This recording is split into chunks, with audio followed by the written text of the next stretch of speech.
Assalamualaikum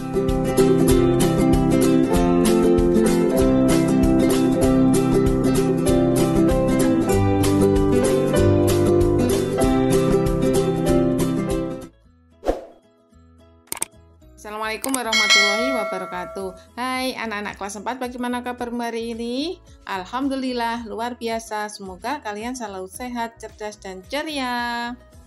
Hari ini kita akan belajar IPS tema 4 subtema 3 tentang dampak eksploitasi hutan secara berlebihan. Marilah mengawali belajar, kita berdoa menurut agama dan kepercayaan masing-masing agar dapat berjalan dengan lancar. Berdoa cukup. Anak-anak, manusia memanfaatkan sumber daya alam untuk memenuhi kebutuhan hidupnya. Salah satu sumber daya yang paling banyak dimanfaatkan adalah hutan. Kebutuhan manusia yang bervariasi berdampak pada kegiatan eksploitasi hutan yang semakin meningkat. Eksploitasi hutan bisa diartikan sebagai pemanfaatan atau penggunaan hutan secara berlebihan sehingga dapat mengakibatkan rusaknya lingkungan yang ada di sekitarnya serta hilangnya kesejahteraan makhluk hidup yang ada. Jika banyak manusia yang mengeksploitasi hutan tanpa memperhatikan kelestarian hutan, sudah tentu hutan akan rusak dan efeknya akan dirasakan oleh segenap makhluk yang ada di dunia ini ya. Sebagai contoh, hutan yang ada di Pulau Kalimantan. Makin lama makin menyusut. Gambar di samping merupakan gambar citra satelit di Pulau Kalimantan antara tahun 2000 hingga tahun 2012. Warna hijau itu menunjukkan wilayah dengan area hutan yang masih utuh, sedangkan warna yang lebih muda menunjukkan area hutan yang hilang, sumbernya dari land. Ada beberapa faktor yang menyebabkan hutan di Kalimantan berkurang, yaitu alih fungsi hutan menjadi perkebunan dan pembukaan hutan untuk lahan pertambangan.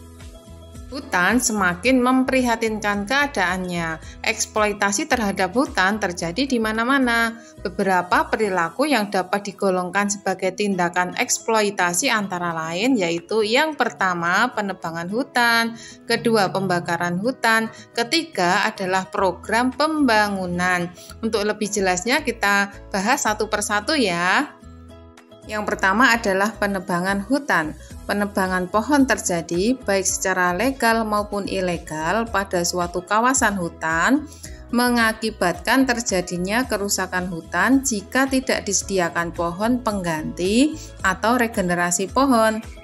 Pembalakan liar atau penebangan liar dalam bahasa Inggris yaitu illegal logging adalah suatu kegiatan penebangan, pengangkutan, dan penjualan kayu yang tidak sah dan tidak memiliki izin dari otoritas setempat. Nomor 2 adalah pembakaran hutan. Kebakaran sering terjadi akibat keteledoran manusia yang tidak memperhatikan atau tidak memperdulikan seperti membuang puntung rokok ke hutan dan lain-lain. Tetapi yang lebih sering adalah kesengajaan membakar hutan untuk kepentingan alih fungsi hutan. Kita lanjutkan yang ketiga yaitu program pembangunan. Program pembangunan yang merubah hutan menjadi sawah, pusat perbelanjaan, pemukiman, perkebunan, dan lain-lain, sehingga hutan menjadi berubah fungsi dan akan berakibat buruk bagi lingkungan. Berikutnya adalah dampak eksploitasi hutan secara berlebihan terhadap lingkungan. Adanya eksploitasi hutan yang berlebihan tadi dapat merugikan manusia dan lingkungan. Berikut adalah dampak eksploitasi hutan yang berlebihan. Yang pertama, berkurangnya ketersediaan oksigen di bumi. Kedua, rawan terjadi bencana alam seperti banjir dan tanah longsor. Selanjutnya, hilangnya habitat alam dan sumber makanan. Keempat, peningkatan suhu permukaan bumi atau disebut juga dengan global warming atau pemanasan global.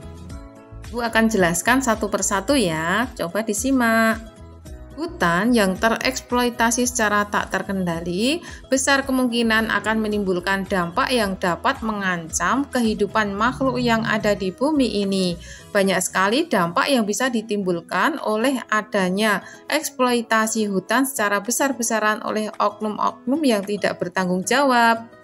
Rusaknya hutan dapat mengancam habitat flora dan fauna yang ada, serta dapat mengancam pula terhadap keberlangsungan hidup manusia yang menggantungkan hidupnya pada kekayaan yang terkandung dalam hutan. Saat musim hujan, air hujan yang turun dengan lebat bisa mengancam kehidupan karena hilangnya resapan air oleh hutan yang rusak. Air hujan tersebut meluap tak terkendali sehingga terjadilah banjir bandang.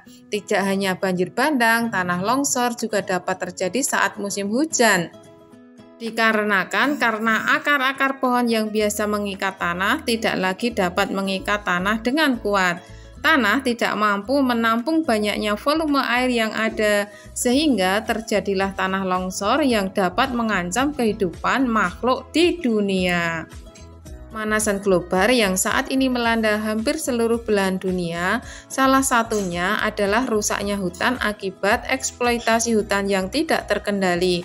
Pemanasan global bisa berdampak semakin panasnya udara yang ada di bumi, semakin panasnya kandungan magma bumi, sehingga berpotensi gunung meletus atau erupsi gunung berapi, serta menipisnya lapisan ozon sehingga mengancam keberlangsungan makhluk di bumi. Bagaimana solusinya untuk mengatasi eksploitasi hutan yang berlebihan tadi? Hutan telah memberikan banyak manfaat bagi manusia. Kelestarian hutan harus kita jaga. Contoh upaya melestarikan hutan adalah yang pertama, mencegah cara ladang berpindah atau perladangan berpindah-pindah. Kedua, waspada, dan hati-hati terhadap api. Selanjutnya adalah reboisasi dan metode tebang pilih. Yang keempat, menempatkan penjaga hutan. Kita bahas satu persatu ya. Yang pertama, mencegah adanya ladang berpindah atau perladangan berpindah-pindah.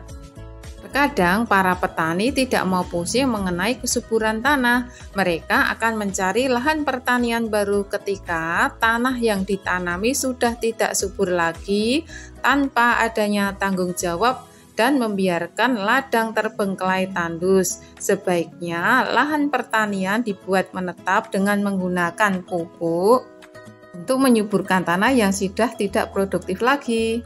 Kedua, waspadalah dan hati-hati terhadap api.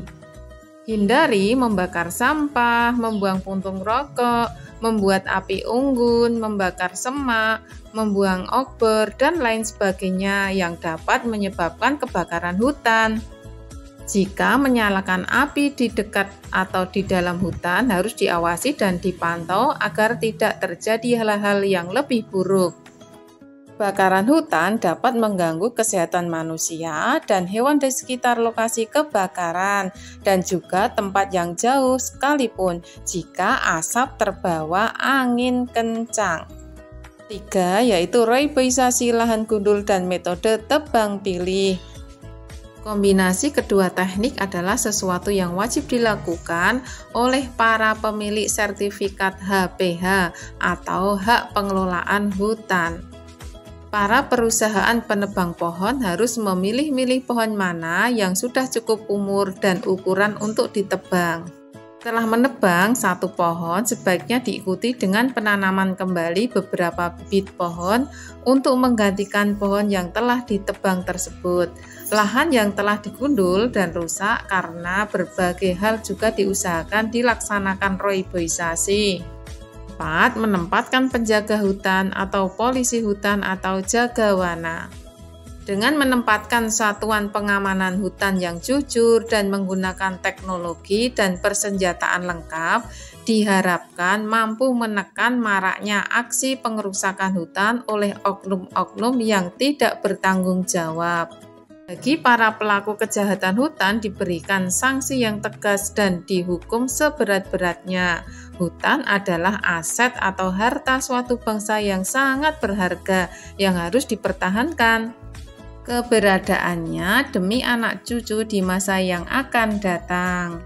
Demikianlah materi hari ini, semoga kalian sudah bisa memahaminya ya. Marilah kita akhiri belajar dengan berdoa menurut agama dan kepercayaan masing-masing agar memperoleh ilmu yang bermanfaat. Selamat belajar dan tetap semangat. Wassalamualaikum warahmatullahi wabarakatuh. Thank you for watching.